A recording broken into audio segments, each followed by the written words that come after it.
Afternoon, YouTube. It's Mallory George Page, aka the Emperor of Female Body Talk, coming to you live on YouTube. Well, folks, second week of July. We just got through with the 4th. It is come and gone. We got at least a few more months left before, can you believe it? It's the 7th month. We're just halfway through 2024 already. It's crazy. So, it's just time is flying. So, folks, before I start the live stream, I want to do a couple of things first. First, I want to say, good. We have regard to my dear friend, the lovely Miss, Andrea Shaw. As you know, she had a little incident where she had the appendicitis burst on her. She was in the hospital for a while, and she is doing okay. She's doing all right. She was in the hospital for a few days. She didn't like it, but she's home now. So, Andrea, Andrea, I hope you're doing all right. Shout outs to you.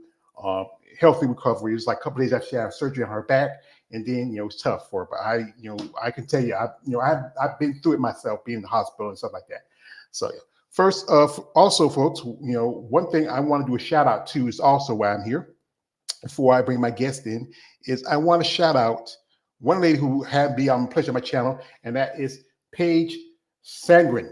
And Paige is now an IFBB figure, physique pro. She just got a pro card about a week ago at the Universe in Teaneck, New Jersey. Paige, she's been on here before. We interviewed about a while back, and she was planning to compete last year, but then circumstances happened. She took a step back, and now she took the show. She did pretty good. I am proud of her. Congratulations. Maybe we'll get back on and talk to her again. And also, we're going to say congratulations to Carolina Dos Santos. She is now going to the Olympia for the 4th time. This is the 2nd time winning at the Portugal. Was this yesterday. My biggest point was I was rooting for Barbara Majan. I've interviewed Barbara before, and I was rooting for her really hard. I was hoping she would win the show because 4th, she's been a top 4 competitor the last 3 years to Olympia. She's won this show in 2022. But now, I'm sorry that she missed out on it. I hope she gets her qualification maybe with another show. She hasn't said yet. Also, one more. Shout outs to Anastasia Leonova. She has won her 2nd time at this show. Her 2nd Olympic qualification since turning pro. And, I was kind of, I was rooting, who I was rooting for? Sherry Priami. I was really rooting for Sherry. But I think it was the difference between conditioning, size, that probably won out. I can't say the judge is crazy at this show. So we probably might talk about this later, and I might even do a thing about it somewhere down the road. But right now it's another situation. So I want to say to Sherry, you're a great person. You'll get your Olympic qualification. She's going to do Tampa. That's in another 4 weeks. So I hope she does get her Olympic qualification. I think she's an amazing lady. And also congratulations to Aldina Oprah. This was her first show as a bodybuilder, and she got 3rd. Means she was behind one of the top level competitors in women's bodybuilding, Olympia level competitor, and as a debuting female bodybuilder. This is why I think, ladies, if you feel like you're not doing so well in the division, you might need to move up. So anyway, shout out to these ladies, and congratulations to the winners and also the top competitors. So anyway, folks, we had a little discussion, and this shout out to my man KL the Wanderer. He brought up to me, but in this situation, I said, let me change it a little bit because something looks a little bit more sense for a lot of people who do follow bodybuilding and also who's into fitness. And we had this debate about, bodybuilding versus fitness influencers, how there's so much difference, but they have some similarities. So we're going to bring in my man KLA in. Shout out to KLA. Hey. Hey, welcome, brother. How come I don't see you? You black out? No, I don't know. You should see. I don't know. Let me check something. Maybe let me check my YouTube here. Put your avatar on, I guess. I don't know. Yeah, it's crazy. It might be. Let me, like I said, whatever it is, I don't know. So I'll probably put on my avatar. Somebody just told me you can't see me. So y'all going to talk a bit here. And also we have here is the lovely Mrs. Melissa Sanfield, and she's also telling me the same thing. You can't see me. I don't know what's going on. Can't see you. Well, y'all talk for a little bit, and I'm going to, maybe put myself out, maybe come back in and see what happens. So I'll be right back. How you doing? I'm all right. Yeah. How's your Monday? Is your Monday Mondaying? It's just another day for me. Yeah. I was trying to get somebody else to come in Yeah. also. So how the summer been treating you so far? So far, so good. It's a lot of the same stuff, Off season is just it's basically your same routine as competition prep. You're just eating more food. Yeah. All right, here. Y'all see me now? Yeah, there you are. Yeah, we I don't see. know. We I don't see. know what's going on. We got people here. My man, this is from a man says, Jeremy Remo says, can't see you, George. I apologize, brother. I just hit it out. Also, this is from Art Female Muscle. Kiner Bella in the house. Thank Hey, buddy. you. Art, it says, got a stream link. Usually I forgot to put this thing because I was so busy getting these other links together. And also, he says there he is. Okay, so Art, I'm going to send you a link in a bit, and and you can come back. You can you can tell Art is one of the guys who's also part of this process. So I'm shout out again here. So anyway, the big question is, what separates bodybuilding from fitness influencers? How is it the look? Is it the style? Where especially people on the outside, we just can't tell the difference. Are we asking me how I feel about it? Yeah, any one of you, give me your answers. I think that there are many similarities, and we're both doing the same thing. I think that sometimes the message that we're trying to convey is different because I know, like, I've been in the fitness influencer space online since about 2019 and just recently joined the bodybuilding community in the past couple of years. So I've always approached it from a perspective of education and wanting to teach people about health and fitness and how to be a better version of yourself. I know there are a lot of the fitness influencers who it's mostly clout and brand deals and things like that and just sort of putting yourself out there. And I guess the more bodybuilding side of it to me is just bringing awareness to the sport of bodybuilding, whether you're competitive or not. Like, you don't have to be a competitor doing shows to be considered a bodybuilder. It's just a difference in what you're doing. Well, like I said, I know quite a few fitness influencers. One point just started out just doing fitness, but then they eventually transitioned to bodybuilding as a sport for competitions. But others, like I said again, they do it for recognition, also for attention, also for for money reasons. We got here a man, Art Muscle, and shout out to him. Welcome, Art. He's one of our freaking guests. And also we got here my brother, Mr. Big Keith Williams. There you go. Yeah, so welcome. What up? Yeah, Hey, how's it going? How are you doing?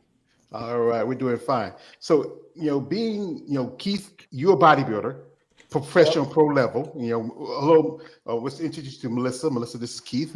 Keith, this is Melissa. Hi, Keith. What's up? How are Nice you? Good. How are you? Okay. Good. Okay. And Art, you're a fan of bodybuilding, yes, like myself. Do any of you feel like there's a big difference? We look at these social media influencers who are on social media doing workouts and stuff like that, train like a bodybuilder, and then you look at professional levels and even amateur levels.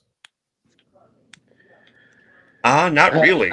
I don't see much of a difference between the two anymore. I mean, but one thing also you got to remember about influencers, how easy it is to buy followers. Not all the followers that the influencers have are real. I mean, a lot of times, especially the ones where it's like you've got 2 million followers on one platform, but then you'll come over to another platform and they have like 10,000. It's like that's a little bit of disparity there. So here's a prime example. I got a girl named Jamie Garcia who's been hitting me up on my IG. Oh, we can make your following bigger with your content. I'm like, here's the thing: if I have to buy followers and I got to hire somebody to do the shit, it's not that important to me. Yeah. You know. But in the world that we live in, if there's actually when PJ Braun was at his highest and Aaron Siegelman were at their highest, they hired more influencers than pro bodybuilders now and pro athletes because they work harder, because there's more incentive for them to work harder. You know, pro athletes, we get a check. You know, Titan Nutrition, they give me a check. You know, I'm their sponsored athlete, so I get a check no matter what I do. I make a lot of appearances. I do a lot of stuff for them, you know, and I got to post so much. But at the end of the day, influencers are very, you know, when you say that, you got to understand there's gym rats and there's pro bodybuilders, you know, and there's a big ass difference. I just left the gym. My diet is different than a person who just fucking works out every day. You know, I got to wake up. I got to do 30 minutes of cardio. I got to do 60 lunges outside after I do that. My diet is very regimented, and not everybody's like that. Everybody could go to the gym and lift weights. It's like Kai Green says, there's a difference between power lifters and bodybuilders. There's a big ass difference. Yeah. It's contracting muscles versus lifting heavy ass shit. You know, and if you look at a bodybuilder versus a power lifter, we're two different builds. Completely two different builds. You know, it's just like CrossFitters. No offense and all. CrossFitters are not bodybuilders. It's bodybuilders is an art, like art's name. Art of female bodybuilding. It's an art. It's a science. It's not a guessing game. When I'm bringing my clients into a show, it's not about, oh, let's try this and guinea pig. It's a science that goes behind this shit.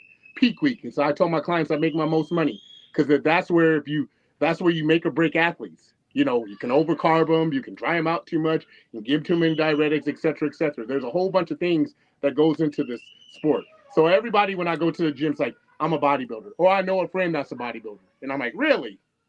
Really? And I laugh. Because just because you're a gym rat doesn't make you a bodybuilder. Right. And we got a comment here from a man.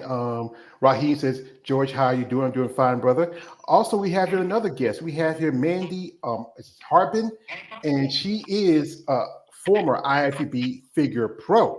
And also she's a businesswoman, and she's on social media. I've been following her for a good bit.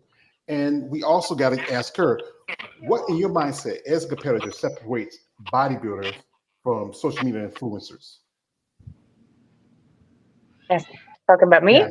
Yes, you. You just came in, so I got to, Yeah. No, let me correct you. So it's Mandy Squire, and sorry. I got my pro card in bodybuilding, women's bodybuilding, not figure. Oh, sorry. That's okay. And sorry, what's the question? The question is, as you, as a content maker yourself, and also a pro, is there a difference in your mindset between social media influencers, like fitness influencers, and professional bodybuilders? Of course there's a difference, but not in the way that I think a lot of people are talking about it, in terms of, I think a lot of people are getting ego in the way. They're definitely two different skill sets, but they can also overlap and they can each kind of intertwine into the other. Melissa, you about to say something?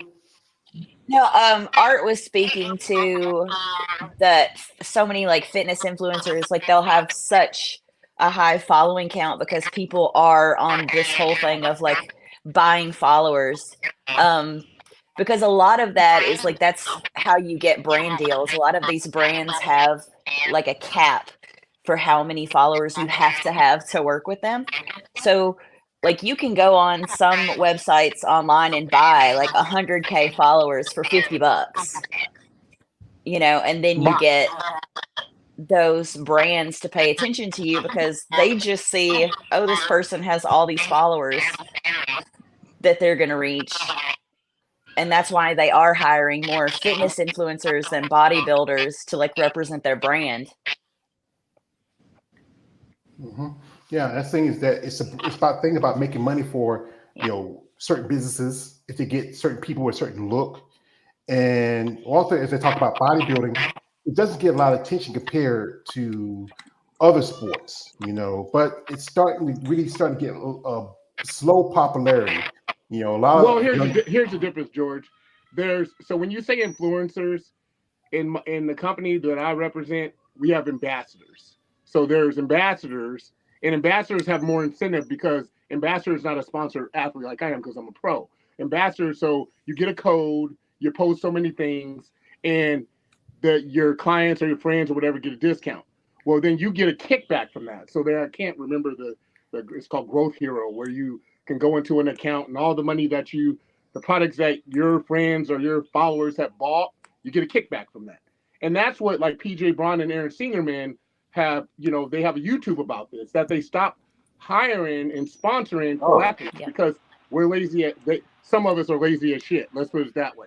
Who don't want to do the work, And I remember a long time ago with Gaspari, with Jay Cutler, talking to them, and then Sean Roden, who's no longer with us, with Redline, and these guys stopped hiring these guys because they were paying them $100,000-$200,000, but the guys weren't doing shit, and their following wasn't big time. Whereas an influencer or an ambassador, they're working, so they're putting their name out there, they're making posts, they're selling product, and they're making money, and companies want that now. So they're saying instead of having to pay this guy or me $50,000 or $60,000 to sponsor me as an athlete, I can go get these brand ambassadors and say, hey, if you work, you can make money doing this. So it's like kind of retail business, like kind of selling a car, you get a commission. So that's the ambassadors and influencers are kind of the same thing.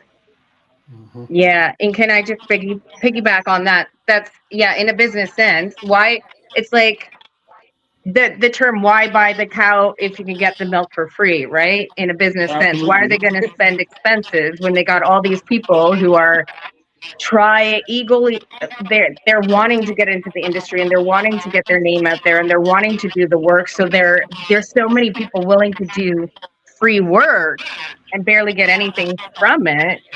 And so, and then they are putting in the work and they are actually getting the word out there. So why would a business go and pay somebody who's not doing the work when they can get more relatable people, where the society can actually relate to? Yeah. Because a lot of people can't relate to the extreme people. That's the thing about, using people in bodybuilding, extreme athletes, as someone who's relatable. So who's going to buy, like, how big is that market, right? That market ends up being small because there's a very limited amount of people that actually want to go extreme, right? So they're going to look at the extreme athlete and be like, okay, well, I don't want to be like that, so I'm not going to bother doing the things that they're promoting. But if I get someone who looks sort of more attainable, I'm going to perhaps be interested in that product because I can see myself looking like that person. Like, I have an idea that there's a possibility. So therefore, that product now becomes more marketable. Mm-hmm. So the question is and that's the thing is you want to have something that really inspires people to buy that product. And you use the right face, the right image.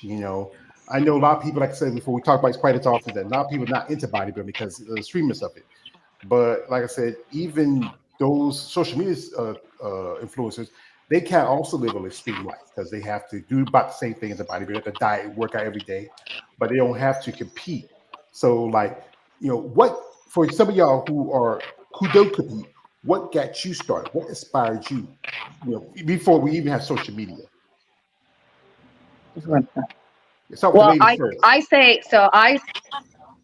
say when I competed, competing was a side effect of my passion. I did bodybuilding and I was in the gym and I love fitness because I genuinely understand its value and I absolutely love it. So and that's why when I would go off on my off season, I didn't blow up or go extreme one way because this was about my health and my lifestyle. And that's why I'm actually not competing anymore, because I value my health so much more. So competing is just a side effect of an opportunity while I'm doing this. So therefore, naturally, I can step into this. And I absolutely love competing. And you have to have a certain mindset for it. And I have that and I enjoy that. But I think there's a lot of people who get into bodybuilding and competing as their passion rather than it being the actual, like, the sport of it or the fitness itself. And then that's when they fall off. And you, Melissa? It's a lot the same. Like, I just love training, and my body was taking me in that direction anyway. So competing was just the next natural step. And I mean, even after I'm done competing, I'm still gonna look like this because I love to train. I love the I love the routine of the diet. I love the diet. I love the way we eat. I know it takes like a special person to be like, I could eat this every day, every meal, but I know Keith and Mandy get it. Like you get in that and you're like, Yeah. that's what I want to do. Like I want to train hard as fuck. I want to eat these boring ass meals. It's just like it's a passion thing. So it was like competing just made sense as the next thing to do. Like I was going to be a bodybuilder, whether social media existed or not. Okay. And to my big bro, your thoughts, what got you into this sport, your passion for Well, it. well, I got bored after retiring from the NFL. I was like, what am I going to do now? And one of my buddies talked me into, kind of like Ronnie Coleman's story, somebody talked me into bodybuilding, and I didn't really like it at first, so I kind of walked away from it because, you know, I'm used to running track where I win medals and competing in Olympics and all this other stuff, and NFL, you know, winning Super Bowl rings. Then I went to a sport where it's subjective, a subjective point of view. And honestly, like I tell people, if I would have knew what I know now, even though I'm still competing, if I knew what I knew now, I probably wouldn't compete because I just don't like the subjective point of view where you got 7 or 8 people sitting here looking at you, judging you with all different kinds of opinions. No, with different kinds of opinions. But it was one of those things that I figured out, like, once I finished playing football, what am I going to do? You know, so I got into bodybuilding because I like training. It's a different, completely, you know, Hani Rombaugh, when he first started training me, it was like, we have to take your body from a football body's build to a bodybuilder. And I'm like, what the hell does that mean? Well, I had to put more size on, you know, because I'm a taller guy when it comes to the sport. And so that's what got me into it. And I love training. I love dieting. I've been a routine guy all my life. And so it was pretty easy for me compared to the average person. Mm-hmm. So I'm gonna talk to the average guys who are just us and me, Art and KL.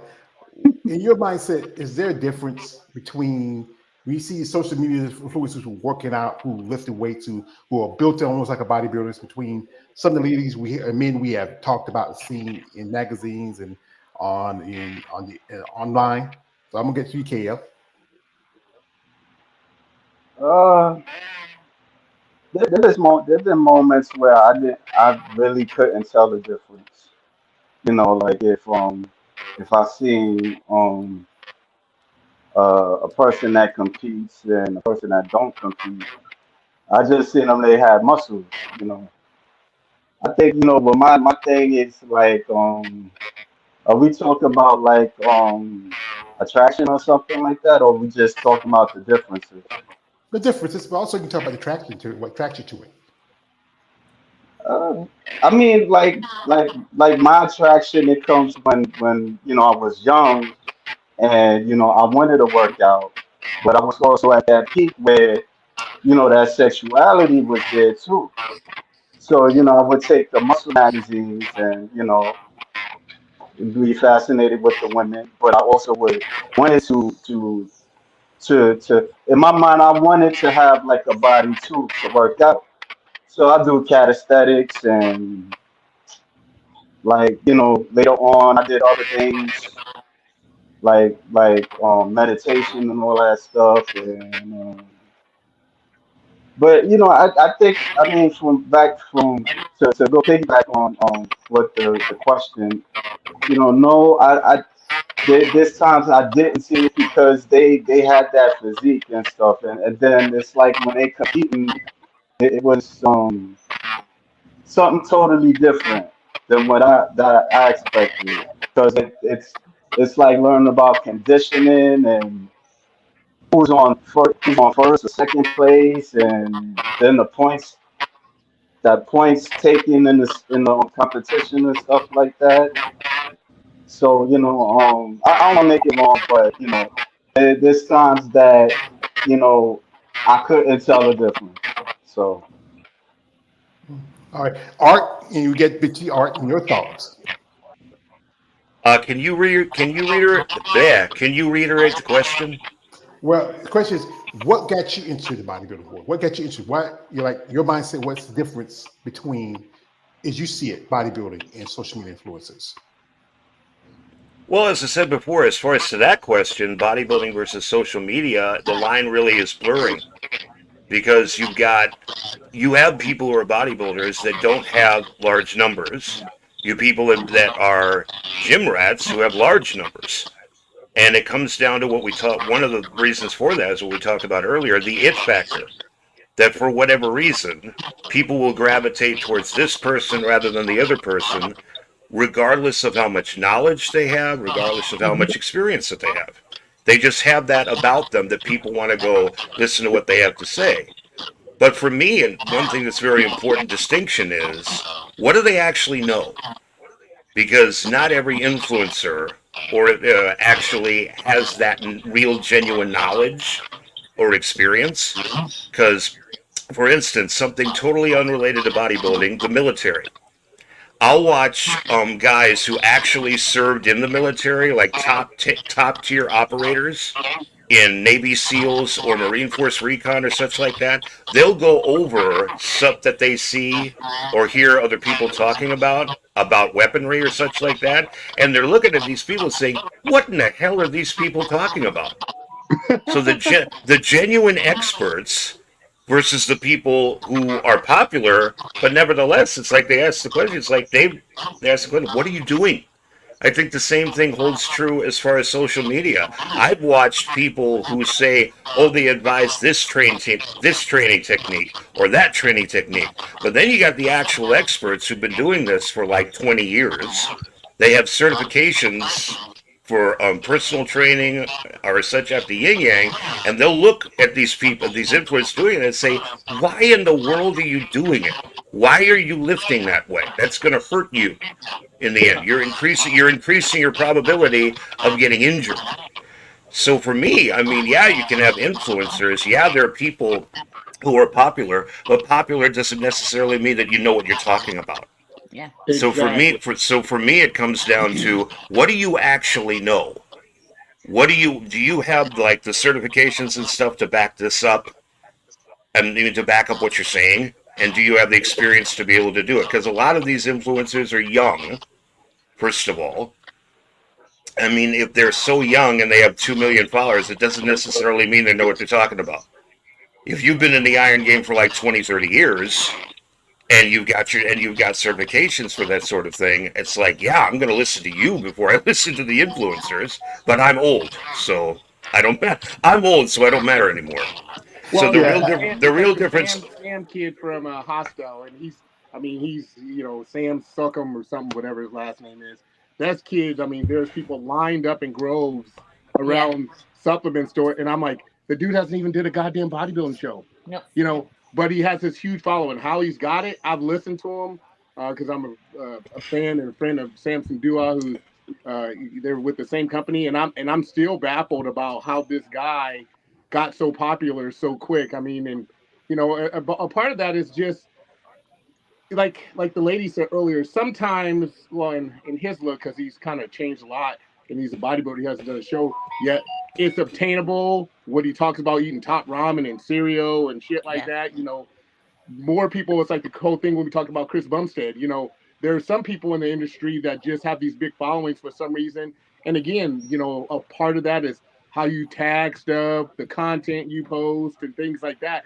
That makes this a popularity contest. But as us pros and people who compete, it's kind of almost disrespectful when you try to compare an influencer to us because, I see people at the gym every day. I go to the gym. I just got back from the gym. And I love when people says I'm a bodybuilder or something like that. I'm like, really? I'm like, really? Because not that they look like me because I'm a 15-year pro, but I'm like, do you actually understand what it takes to do this? Do you understand what we have to go through to do this? The sacrifices that we have to make to go to do this? Influencer, like I said, I have a girl right now who blows me up every day about changing my social media because it should be more people. Do I actually give a shit about how many people are following? No, because I had somebody do that before, and my old sponsors were like, when they went back and looked at it, some of these, and they were bought, of course. Some of these people don't even care. So I guess they call them these bots or whatever that you can buy or whatever the case may be. But a lot of these people have no interest. These people who are buying these things are these people that you're buying these numbers or people from have no even interest in what we're doing. So again, it's a popularity contest where do I really care? I post my things on my IG that are relevant to me, but do I really care how many people are following me? Because at the end of the day, do these real people really care? The people who really care are going to follow you and watch you versus what you post versus having a bunch of fake ass people who just, following you to get more followers. It's kind of a trend thing. You follow somebody to get more followers, and that's how this works, in my opinion. This Yeah. bodybuilder, I think her name is Christine Nunn, and she's not a competitive bodybuilder, but she looked like she can compete. So like in my mind, I'm like, what's the difference between her or an Andrea Shaw or something like that? Well, So you have to get to, first of all, you have to actually get to the definition of what exactly you are comparing here, because both have different skill sets. And the influencers are such a large spectrum, as well as so bodybuilders, there are things, it depends what you want to do with whatever the energy is, right? And there's stuff that we as bodybuilders, if we want to grow our platform, could definitely learn from influencers and take in that different skill set. And that's not a measurement of who knows more or what, but what is the actual that the ego fighting against in terms of comparison, because comparison is basically the root of suffering, right? It's two different aspects. So you have two different, completely different skill sets. And what I said before, and they can overlap according to what it is that you want to do with specifics. If you want to grow your social media platform, look towards influencers. If you want to influence people, look towards influencers, because that's exactly what it is. Do I want to make an impact on society, and how do I get my message out there?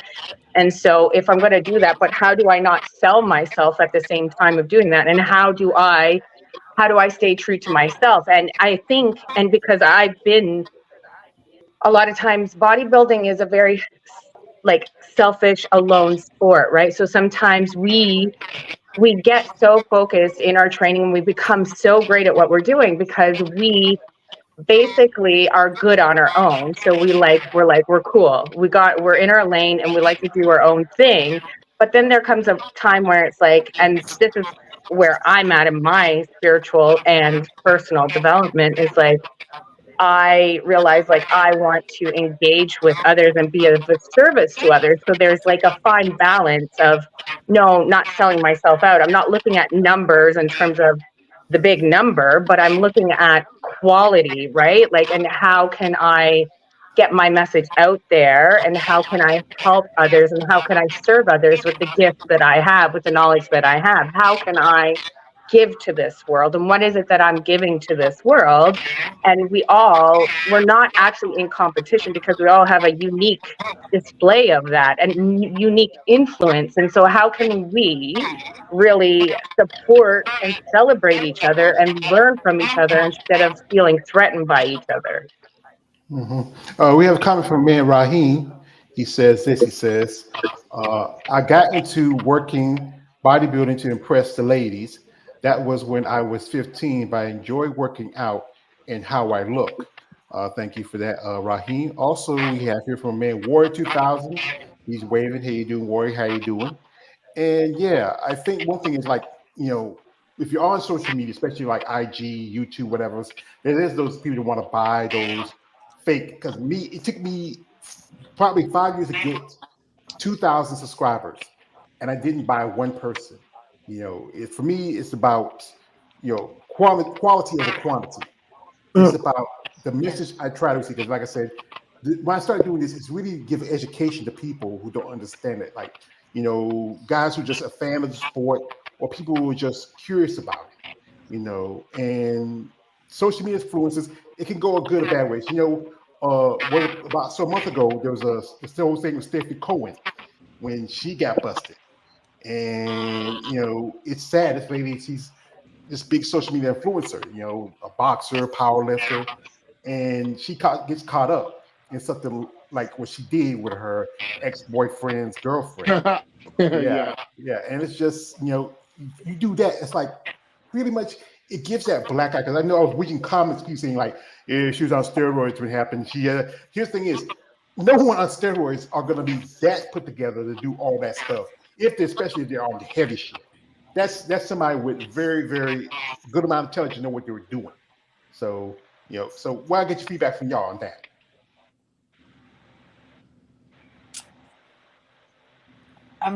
Maybe once you show the pictures. Who? What? I feel bad if we're just speaking about Stephanie Cohen in general. I think that like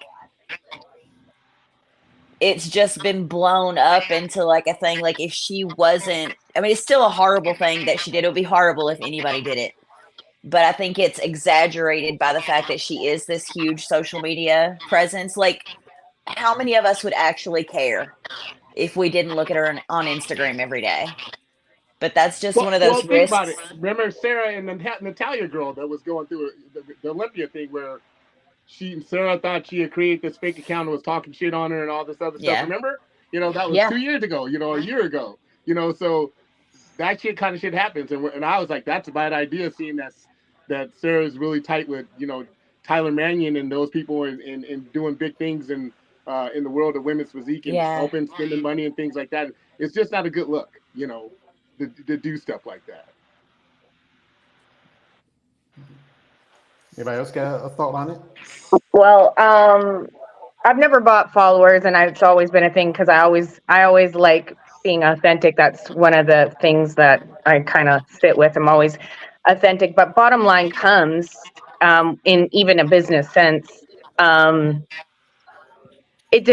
It's the energy that you think that you're going to gain from it. If you're buying followers, you're not really going to get anything from bots or followers. You're not going to get actual true engagement. And you're not actually, like, if you have a product to sell, they're not actually, like, that's not marketable to a bot. So it's actually more profitable to have less followers and like more dedicated people who are actually following you and engaging in you in terms of a business standpoint. Now, that's the thing about the sport is there's a lot of ego within it, and the matrix itself about like, oh, so-and-so has this many followers, so-and-so has that. And so then it kind of prompts the, like, other people who are sheep. People are sheep. They like to follow the trends or what they think is popular. And this is proven in psychology, right? So that's where that comes from. So I think, and just to remember that we're all human. And at the end of the day, no matter who is a high influencer, who is on the top podium, the higher you get placed on a podium, the further it is to fall. But we're all humans, and they were a human with certain feelings trying to just play the game as much as anybody else. So a lot of times it's projection when people see people like that fall, because they're like, oh, they're not as amazing as they thought they were. And so now, I don't feel as bad about myself. And so let's just kick them while they're down. When really they were just trying to be human. So it's like, okay, well, what can we learn from this? And no, it really wasn't. They're suffering, man. They're embarrassed as it is. And to continuously kick them while they're down is just inhumane. Mm-hmm. And like I said, one thing with bodybuilding, there's a lot of sacrifice you have to make. The time you put into the money into it, it's a investment. Where some of these social media influencers, they don't really have much investment than just the image and the look they present out to the world. I'm going to stop you. I'm going to say no. Like, they're putting investment in figuring out how to grow and doing their stuff, and they've got a whole different skill set. And then bodybuilders are a whole different skill set. So it's like, what are you measuring? Are you measuring the actual sport against an influencer, which isn't even comparison to the sport? It's two different paradigms. You can't compare the two because they're different. Well, here's a prime example. I had a client. She's like, I said, what's the big thing about social media? She goes, to feel relevant. And I go, well, if you have to go on social media to feel relevant, you need to look yourself in the mirror and check yourself. Because if that's what you're doing to feel relevant, is to know people, have people follow you that you don't know to feel relevant, that's pretty ridiculous. That's definitely a wound that they have, right? And then I think that wound comes and shows up. Sometimes there's a lot of people who get into bodybuilding for the exact same wound, right? And it's just displayed differently. Mm-hmm. Yeah. And Melissa, I mean, what's your because think thoughts? about it. You got all these. I have a lot of followers. I don't know these people. I don't know. I might post some content and they like it, or I'll send it to Victoria, who's the head of Type Nutrition. I'm like, here's some videos from me training this and another, and she'll put them together. And because I hate, no offense, I hate social media. I think it's terrible, but you got to do it under your contract. And I'm like, I'm gonna send you some videos, some pictures. Tell me, write what you want so I can copy and paste the shit. Because I'm just like, it's just not an important thing to me. I mean, and no offense at all, those followers or whoever is following me are not the ones who are judging me and writing me a check if I win or lose. Yeah. Melissa, what's your thoughts? Yeah. No, well, I was just going to speak. Mandy had said something about comparison being the thief of joy, and I think about that a lot just because I am a new bodybuilder. I'm a smaller creator. I've been riding with my little less than 5,000 followers for a long time now, and I am so completely okay with it because I have real engagement. I'm speaking to these people. I'm having real conversations with the people that follow me. They're asking questions. I'm getting to educate people. Sure, would I love a brand deal? Would I love for Dark Sport to notice me one day? Cool. Absolutely. That'd be dope as fuck, right? But the best thing to me and what I'm using my platform for is to actually educate and inspire people and share my love for training. Like I will not ever buy a follower because like she was saying, they're bots. Yes. It's not real engagement. You're not gaining anything but a number on your profile, and I'm not interested in it at all. I'm interested in like real people getting excited when I step on stage. Like that makes me happy. Well, we have a comment from man War 2000. He says, I'm working out just for myself, not trying to impress anyone. Shout out to you, Warrior. Yeah. Also, Yeah. Warrior says this is still Vegas has the self-entitlement to counsel anyone just because she's in cahoots with Tyler Mannion and the higher ups in the IFBB. Well, that's the thing is that if you rub elbows with It the higher ups, matters. it It matters. matters. It matters. I'm It sorry. matters. He may feel that way about it, that she's like in cahoots, but the ones of us that are in the industry, like We understand the politics. it fucking matters. You say Tyler Mannion's name, it matters. It's like Oh, yeah. it was this one celebrity. He said that he took and he branded something. I forgot what it was, and because he uses it, like I think it was a certain word or something. Now it's now trademark. So if anybody uses that word, it's something that they have to pay for it. Yeah. And when you are someone like Terrell Vegas, who does have the resources, he has deep pockets. Humans are so funny. Sorry, I have to stop. Humans are so funny. Hey, I'm gonna own this word. I'm gonna own this property. I'm gonna own this, and nobody else can have it. Here's a prime example, guys. Think about the girl who the whole hot tooth thing. Oh, hot tool. Yeah. He's blown up from one goddamn. Hey, hot tooth. I mean, think about it. It's crazy. I see hats and T-shirts and all kinds of shit now. Just by that simple phrase. I'm like, what the hell? She just recently did an interview where she said she didn't even have no social media. She didn't even know about it until somebody reached out to her. And then, people think all these other stuff, but like her father's far from that, from being a preacher. She was really just out with a girl, and the guy asked her a question. And if anybody who watched porno, you know what the hot tui is. That was all of us 15 years ago. What are you talking about?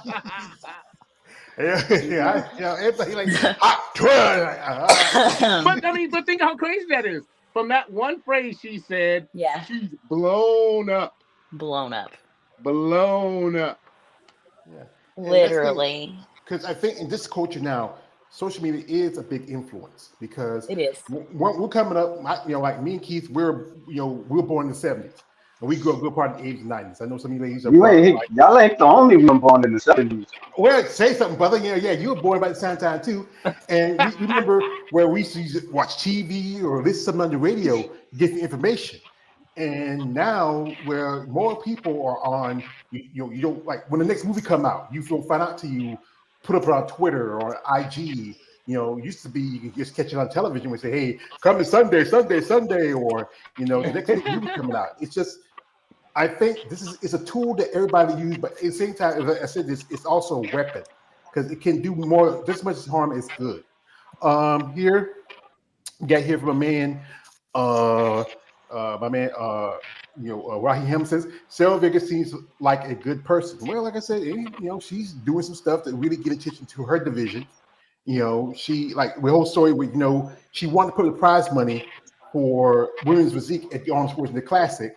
But, Arnold, being what, he says, nah, we don't want your money. But his thing is, he's going to put up an extra $200,000 for men's open, but still, you don't got the money. You can maybe bring in the other divisions back. It's just, Because Arnold's a sexist asshole. That's why. Yeah. I mean, he is. I mean, seriously. I've had conversations with Linda Murray.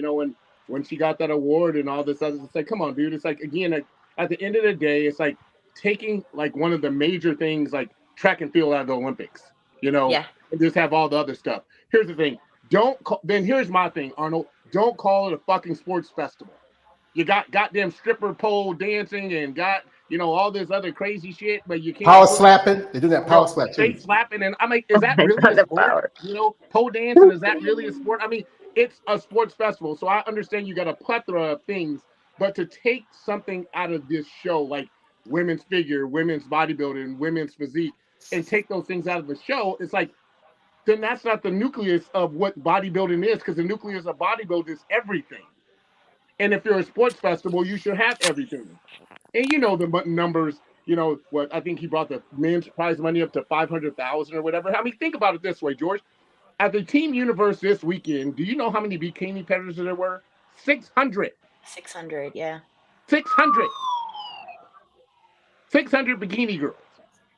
So at the end of the day, it's like, but so it's with Arnold, I think it's like wellness, because I think he's a perv. I mean, he sleeps with his maid and all kinds of shit. He say like, he likes big asses. He said this before. He's doing this.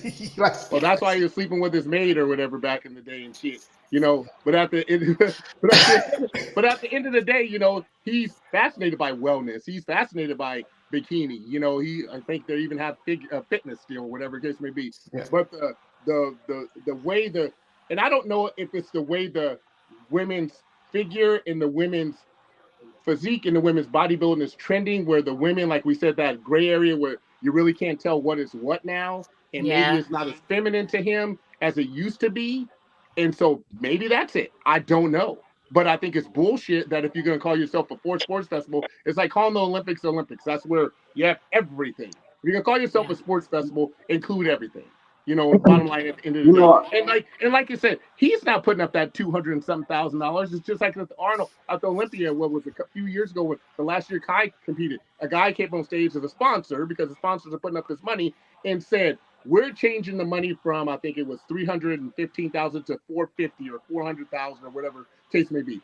That wasn't the IFBB. That was sponsor saying, okay, let's have the ante on this thing. Let's make it interesting. And that's what they did. So Arnold ain't coming out of his pocket for that shit. I can tell you that right now. Right. Kay, are you about to say something? Yeah, to piggyback on what Pete was saying, I recently was watching Pumping Iron 2. I know I was late for it, but somebody was kind enough to upload the video, and I got to see it.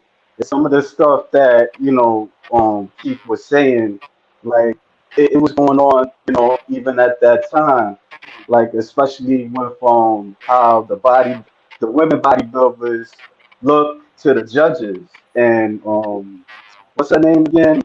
Francis. She was like the complete opposite of the other bodybuilders, because they weren't as muscular as she was, and so like it was like to a point where like I think like somebody was talking to like a female judge, and like every time she would like they would mention her name, like Beth Francis' name to her, she would kind of roll her eyes, or if she seen it, that she would be disgusted about that, because it was like even at that time it was like the standard. So I mean, I would say I learned a lot from it, and it was kind of crazy because at the end, like the audience, they was cheering for her, but they kind of put her like in a low like a place, like eighth place, where she could have probably done like fourth place at that show. But I'm gonna keep it real. Like she did looked it when I was looking at her, she did look and managed, like even going up because I would see her and you would be impressed with her physique, but it just kind of it didn't attract me like that. Like probably like Linda Murray or Kim Travesky. I would say they attracted me because they looked at a Well, I mean, little think about this, feminine, Caleb. extreme but Linda feminine. walked away. Linda walked away from the sport because she wasn't willing. Like Linda's a beautiful woman. So beautiful. Yeah. I've She's seen her in gorgeous. person. Yes, But she is but beautiful. but she is absolutely beautiful. I mean, and Kim, she's a beautiful woman too. But Linda will tell you that the reason why she stepped away because she wasn't willing to take her conditioning into the extreme that Kim Shabesky did. Also, you remember the reason why this whole damn thing went away because Iris was just crazy. And again, we talked about this, guys. Who controls the sport and the looks of these women? The judges. So again, if you don't like that, then don't score well. But guess what? We're right back to where we started. Yeah, I like this. Like one thing I'm gonna say about Keith, I'm gonna say I won't put too much on Iris. I would put it on Kim Tversky because that last Absolutely. Olympian '99, she was huge. And Yeah. then what made Iris have to change her thing was when she lost to Yakzini O'Keem Yep. after she won the title, and she had to, it's kind of like with Sarah, how when she lost to Natalia, she had to really step it up. Here we got a comment from my man Raheem. Says this. He says, it's how you move. She moves that there are. Oh no, that's the wrong one. He says this. Oh, sorry. He says this says from a business aspect, influencers will use bots to drive up business, and that's the thing is, it's just, it doesn't help you. Bots don't drive up business. No, it does No, not. it's not genuine interaction. Mm-hmm. You don't like you don't they're make not. money from bots. How are you going to No. make money? They're not a product. Like they're not going to buy your service. They're not going to buy your product. They're not going to engage. And so the algorithm doesn't really go. It goes more by engagement than it does by Absolutely. likes. Mm-hmm. So the one thing A bot. It's not. I can't give a bot the big Keith Williams code, and he's going to go on Tight Nutrition and buy Exactly. Exactly. Mm-hmm. And like one thing is like with me, I get these, I get like I'm already 2000, but I know the difference between the people who follow me because sometimes they comment on my content, and with bots they don't say anything. It's just pretty much stack your numbers, to make it look good, So this is where we talk about how bodybuilding is really. I would say like this. I followed bodybuilding for a long time, and my brother, as I mentioned, my brother James, he was the guy who really got me because he used to work out, he used to muscle mags, and he used to look magazines. Like I seen the guys like the Arnold Schwarzeneggers, the Lee Heenies, and those guys. And then I see these new generations that's coming up, like Chris Bumstead, Derek Lungford, also Heidi Chopin, and all these other guys. And also, it said most of my content is on you ladies, like I'm a fan of you ladies because I respect your passion for it. Like I reach out to someone like you, Melissa, who wanted to become a bodybuilder because you have a passion for this. Or this one woman who I'm a fan of, I'm always going to put her up, Andrea Shaw. Here you go. Yes. Yeah. And here's this picture here. Here's Here this right you here. go. How? This is Don't be this is my mad. brother, Why Keith. you always gotta put that photo up, dog? No, you put my brother, Keith, and you got your hands on my girl. But I gotta digress. I gotta digress.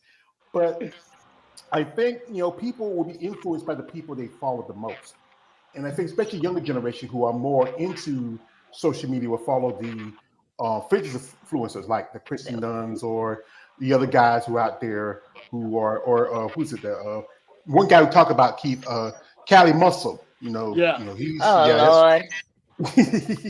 Well, and the guy just asked me a question about him at the gym, and I'm like, dude, that guy is, guy's insane. Yeah, he's insane, But it's like Sean Ray, we were sitting at the Omaha Pro, and he goes, you know, and you know, because you know these are the '90 guys where bodybuilding was truly bodybuilding. It's the best era ever in bodybuilding. Yes. He's like, you guys are fucking spoiled with your meal prep companies and all this other shit. We used to have to make our food and everything else. The world's changed, you know. Like, of course, everything evolutionized, you know, but we don't live, you know. I mean, TikTok, Snapchat, Instagram, Facebook, and all this other stuff, you know. Those guys, come on, you think those guys in the '90s would be wanting to do that shit? They spend most of their time in the gym and eating, and that's why they look the way they do. Yeah. You know, when you look at Samson, and you look at Derek, and you look at all these things, you know, because I watch my YouTube videos when I'm doing cardio about all these guys all the time.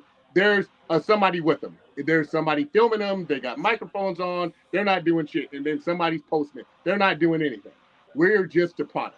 You know, just like when I just said earlier, I was saying to Victoria, who's the head of our social media for Titan Nutrition, I was like, here's the videos that I filmed this weekend or this week for training. Here's pictures. And then she sends me back a plethora of things for me to post. And that's just the way it works. Because I don't have time for that shit.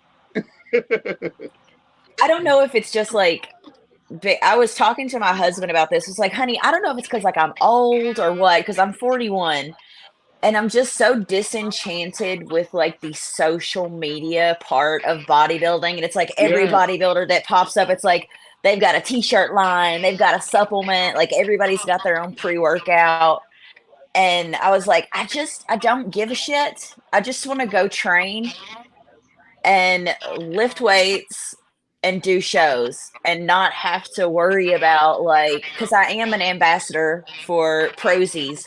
And, you know, we do have a certain amount that we need to post each month and things we need to do.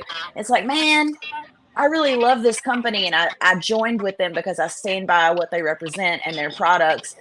But I just want to go to the gym and not have to get my camera out.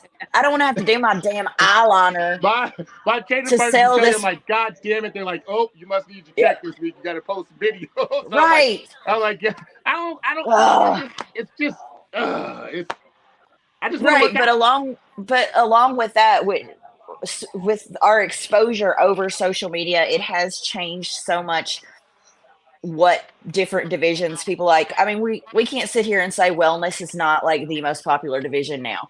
And women's physique and women's bodybuilding, we've kind of like fallen in the shadows because these more attainable, more sexualized physiques that's what people want. And that's why there's 600 bikini girls showing up to a show, you know. And I want to know how many women's physique girls, how many of us showed up to the show. I think somebody said they didn't even have women's bodybuilding there, did they? Well, there was a show at the Portugal Pro, and it was one. I think there was one lady she competed. There was not enough amateurs for women's bodybuilding for her to get a pro card. I think I don't even think Team U had bodybuilding this year, did they? No, I think they never had women's bodybuilding. It's always either been physique in the other divisions. You know, I think they even have fitness at the Team U also. What's the irony of that, though? It's Steve Weinberger's show, but Bev Francis, you know, their gym, everybody changed. What's the irony of that? You know, isn't that kind of crazy? If you remember, it wasn't that long ago when Bev Francis and, you know, when they pushed out women's bodybuilding and women's physique. As you know, my favorite quote is from the movie Batman Begins, says, "Ra's al Ghul tells Bruce Wayne, they walk around behind him and stab him in the heart."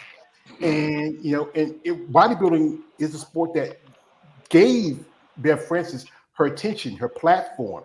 You would think that she would be like what Iris Kyle is doing. Not Iris, I mean Linda Murray doing. Have the Atlanta Pro coming up this weekend. Great Alita show. Popa, she's having her show, the classic, and just again, I got the pleasure of meeting the lovely Miss Popa, where it's just women's bodybuilding, no other division. You know, it's just people need to understand that you women who work out, train, need just as much support and attention. That's why I do content like this. That's why I talk about y'all, because you deserve that recognition. Because you know you put as much yourself into the sport, and you deserve much of it back of it.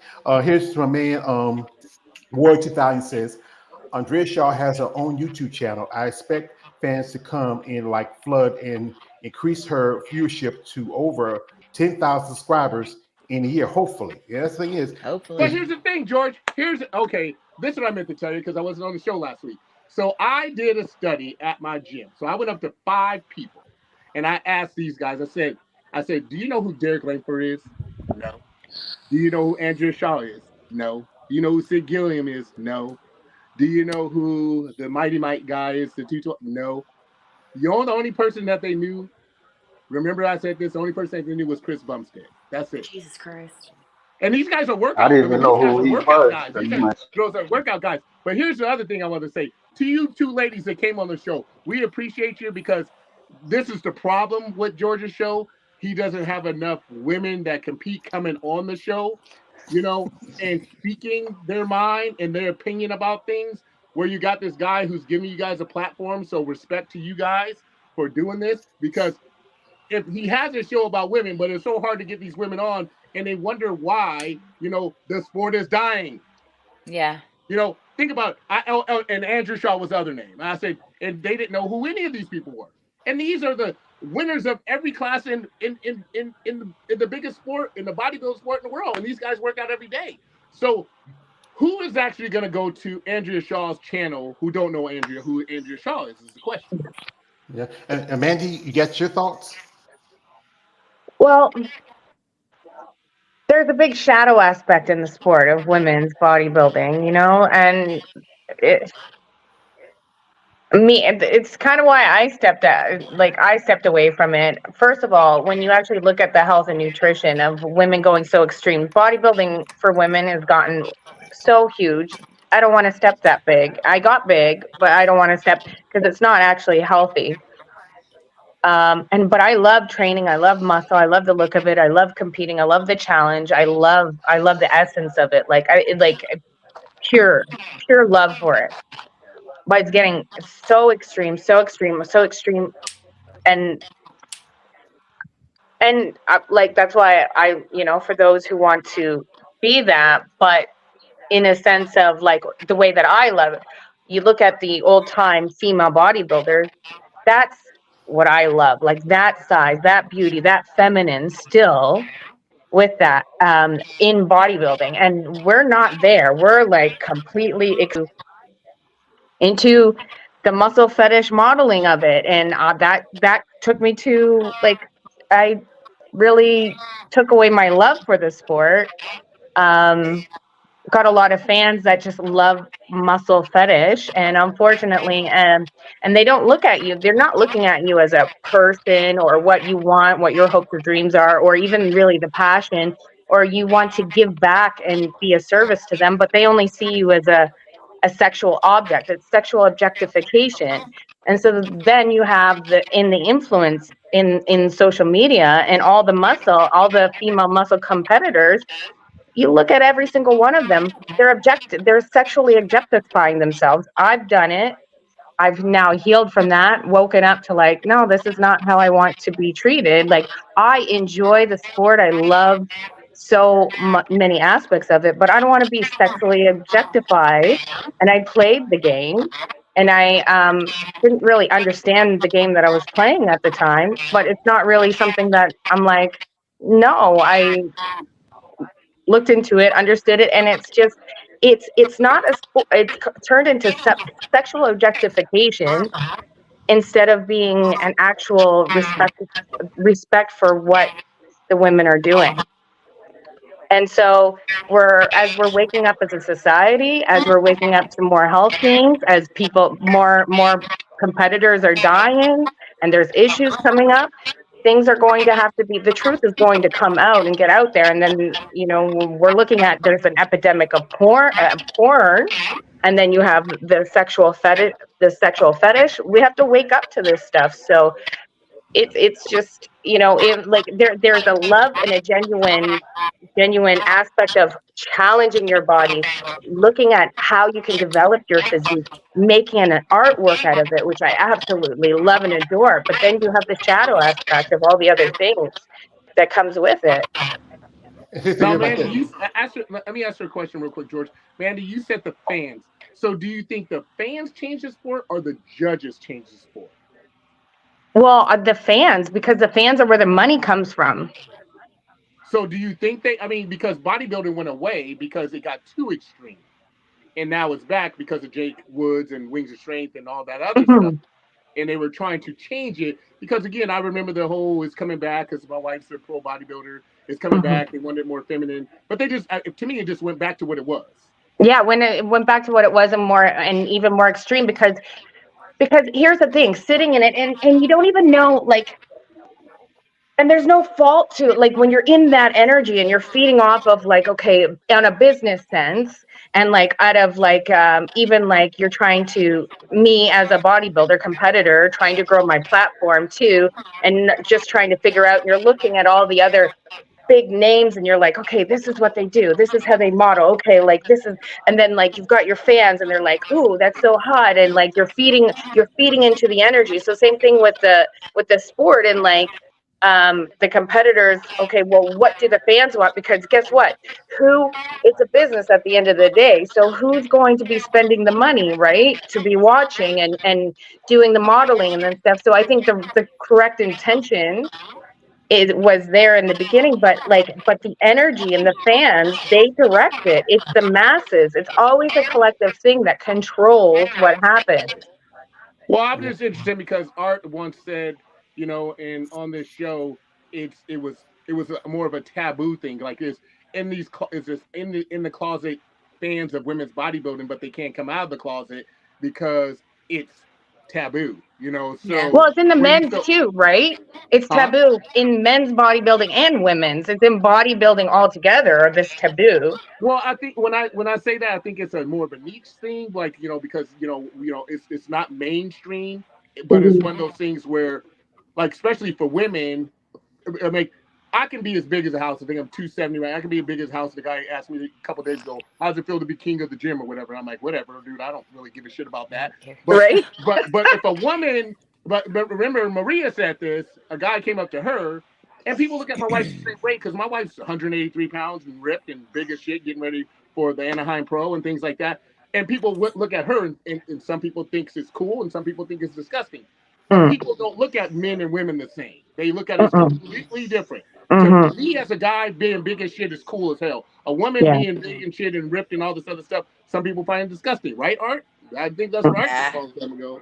You know, Yeah, and my man Keith, he just shot my man Jake Wood, and I have got to do is say Jake Wood, yo Jake, I want that money, I want that gun, and shout to Jake Wood. He's the guy who did say women's bodybuilding, and the thing is, yeah, the fetish part of it is always gonna be something that people be into. Like I'm gonna admit it, me guys like KLA and Art, we are fans of you ladies with muscle. We find you arousing, we find you something different. I saw it was something that was posted by Ryan City on Spot. How people, I sent somebody, you might have seen it. How people look at guys who look at women like that and say you're gay. But his thing is, it's one thing if we talk about a guy like Chris Bumstead, who's a good-looking guy. If I was a guy, I'd be into that. But I'm into women. I'm into how they look, how their bodies are built. I live in the South, I live in North Carolina. I want a little bit more figure. I like those women too. And keep talking about strip club. I work in a strip club. Those girls, you ever see them do a pole job? It's like it's an art of work. I mean, you would be like, wow, and stop on a dime.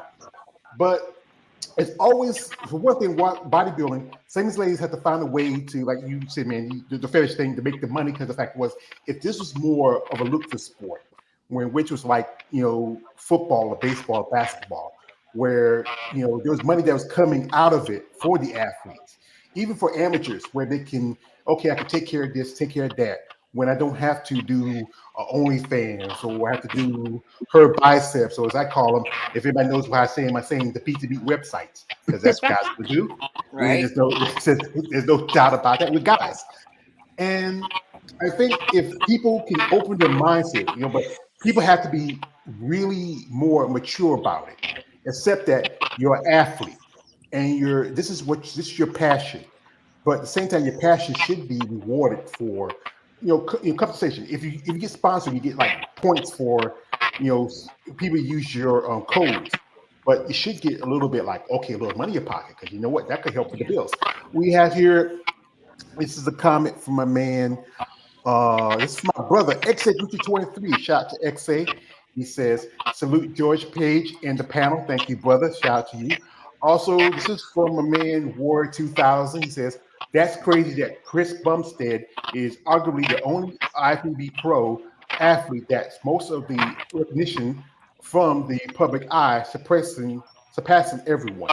That's even surpassing two a couple of Mr. Olympia level competitors.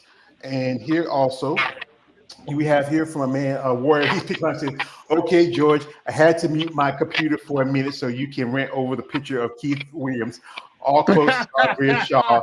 In that picture, you get up tight about it. Yes, because I told you that's my girl. He has a wife. I tell him, don't put your hands on my girl, man. I mean, I love you, she's my brother, but I tell you, don't put your hands on my girl." And the crazy thing about Chris Bumstead is like he's such a quiet dude.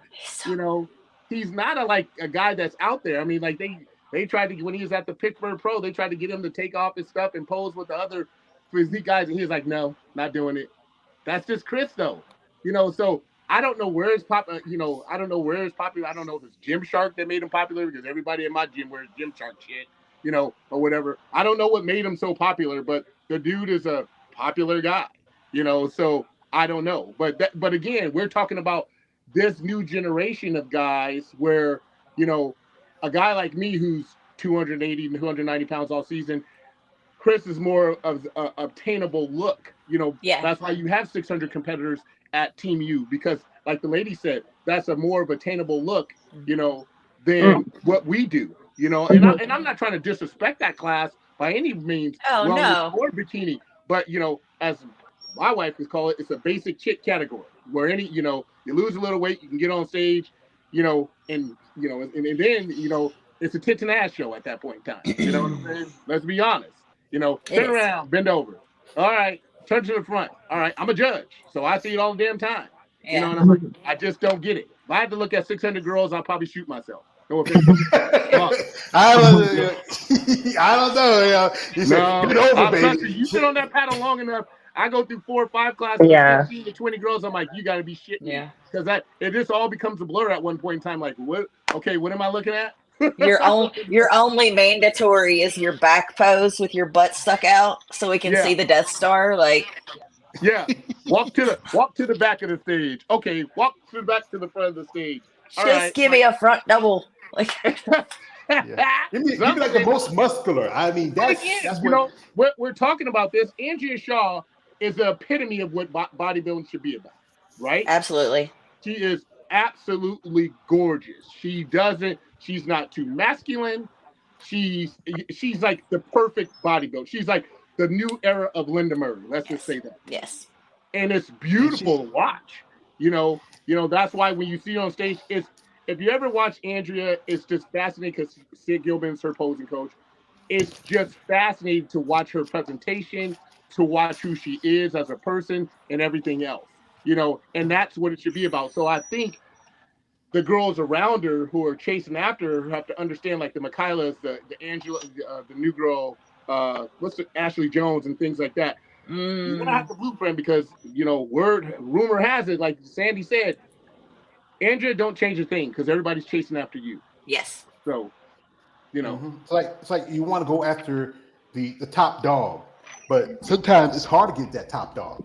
Like you look at, you know, in sports, like, you know, good examples like guys like LeBron James or Michael Jordan back in the day, or, you know, like we talk about training. Like one of my favorite boxers growing up was Mike Tyson. Mike always says, "I just want to fight. That's all they want to do is want to fight." And he just knocked guys out. And he goes in there, you know, we just, you know, like I remember that shit at the time we talked about Lennox Lewis says, like, he want to take his ear off. He want to eat his children. Praises to Allah. You know, it's just people are often going to be influenced by, you know, what they see. And what it sees is the most popular thing. Like we talk about Chris Bumstead, we talk about Andrea, we talk about so many competitors, you know. And the social media is the thing that is the tool that gets those people in. You know, if you're on IG, if you're on YouTube, one thing is that I know with YouTube, the algorithms for women's bodybuilding is not as high. Because, you know, if you post something about, like I just posted some pictures and stuff like that from the Portuguese Pro, and, you know, the guys who follow me talk about, I interviewed, was it last week I had on here, Shanti Turner. She's a pro bikini competitor.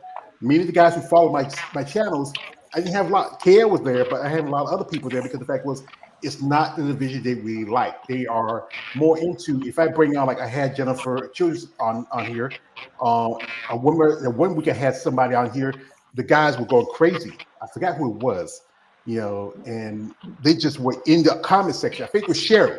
The time I had Sherry Priami on here, and the guys were going crazy. I mean, he had so many comments I couldn't answer them all. I mean, it's just people follow what they like, and they like certain things, and and they go with the people who are popular, who are pretty. They look at somebody like Kristen Nunn. You see her working out with someone like Danielle Bailey, the woman that are like a lot of you ladies who compete in physique. Anytime I ask you who influences you in bodybuilding, you say Danielle Bailey. That's the pretty much off the top of most women's hats. Or you might have somebody might say something like Linda Murray, or they might say Andrea. But it's about the person that really gets them excited about this sport. And like I said, I've met Kristen Nunn. Actually, we did a seminar with my brother out here, Stan Efferding, and I met her. And I know the guy who she was dating at the time. A lot of those things are bought. Let's just say that. A lot of, again, it's one of those things where her fan base is huge, but a lot of those things are bought as well. So it's not like she has this unbelievable fan base. Again, at the end of the day, when you're looking at these things, like if you have the champion Andrea Shaw, who's an unbelievable person, and people don't know who she is, or Angela Yo, for that matter, or the girl who Sherry that you just said, or things like that, because it's such a niche thing, it's hard for people to follow these people. These guys, they're like, you are KL, you guys follow these girls, but when we talk about the general population of people, how many of them are actually following is the question. Mm-hmm.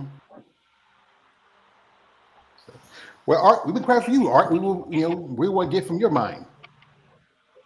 About what? There's been a lot of things talked about over the last what? I've just been practicing the fine art of listening. So that's all I've been doing. So this is good. You sounded like me but this week. Yeah. But like I said, for Art, you've been following sports as long as I have, and you've been a fan as long as you have, and you see how has it changed, especially with the influx of social media, and and how things are different for now, where people you don't have to go turn on television anymore to to find out what's coming. It's always going to be on the internet and stuff like that. yeah, I mean it has. I mean back in the day, you've always had media for bodybuilding. It's just changed into the form that the only thing that's changed is the form of it. Because you had the muscle mags back in the day. I mean, you had Iron Man, Muscle Mag, Flex, Muscle and Fitness, Muscular Development. All of those covered women's bodybuilding back in the day. It's just the only thing that's changed is the form of the media.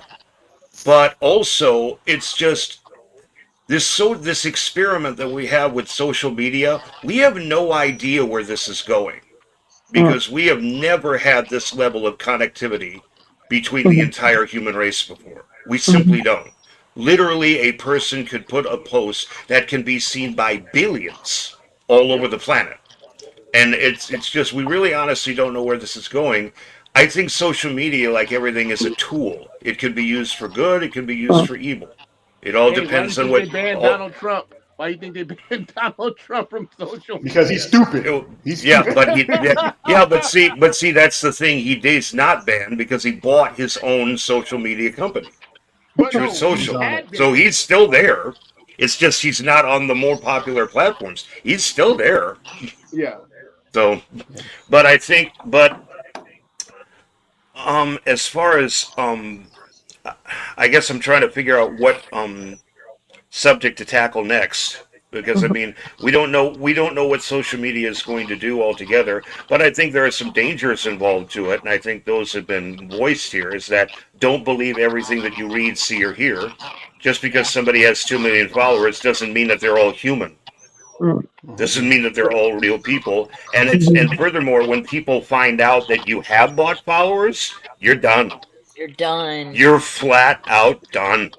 Because they'll have nothing to do with you. They'll say, oh, you're fake. All those companies that decided to slap their brand on you, they won't be able to get rid of you fast enough. Yeah. If they find out that you bought followers. It's like that old commercial. Remember with the kids? The kid dad asked you, "Who taught you drugs?" Says, "I watched it from you. I saw you do it. I watched it. Right. I learned it from you." And that's how people they learn it from what they see. Like Mama Terry said, "Don't do what I do. do what I tell you to do. That's a big difference. Here we got my man. Shout out to my man here, Warrior 2000. Good point, Keith. Chris Bumps is very quiet and reserved type of guy. He's not outgoing like Kai Green or DLB. Yeah, that's it. Also, Warrior says he says, shouts out to Andrea Shaw is the Linda Murray 2.0. I think she surpassed Linda. She used to pass Iris. She could someday even beat Iris's record. She's already tied with Kim Zabesky. It won't be long before she surpasses that record, and and surpass Iris and Corey Everson. She just has that look. Like I said, folks, it's just here's about bodybuilding and social media, and those people who are involved in it. You should be careful what you put out there and what people see. You want to represent a good product, but at the same time, you want to make money from that product. And if you're using fake bots to get people's attention, that's not really useful. It's just something that's just to pick up your numbers.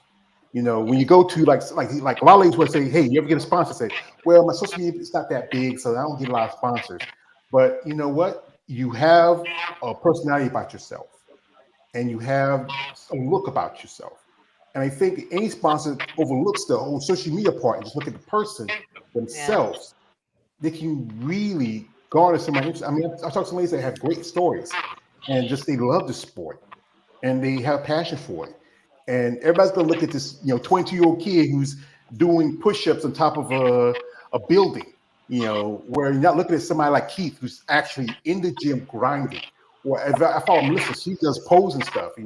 Also follow Mandy. She's on social media. She talks and gives advice. People need to really follow people who understand fitness in the sport and all stuff. That's the people who just think it's popular. Because here's the thing that pisses me off, George, and I tell this to people all the time: just because you work out, don't mean that you know what the fuck you're talking about. Right? Absolutely. Exactly. And I have no idea what I'm talking about, honestly. And here's the thing: I've done it, and there's a particular person, I won't mention her name, who trained a lot of people who basically just copied and pasted what her husband was doing and was giving it to their clients. And I'm like, what the fuck? My wife will tell you, she's like, I ain't no trainer. Don't come to me and no advice. I just do what my coach says. I'm not that person. Whereas somebody, I got local competitors who ain't even really did shit, walking around giving people advice. I'm like, what the fuck have you really even done to give somebody some advice? But follow something I'm giving you or something like that. So that's what pisses me off about the sport is that, people want to sit here.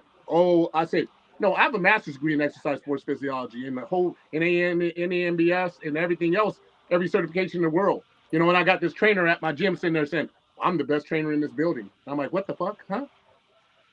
I see. Right. One big problem is ego. I mean, ego will distort thinking all the time. And it's like, how many times have you seen this phenomenon?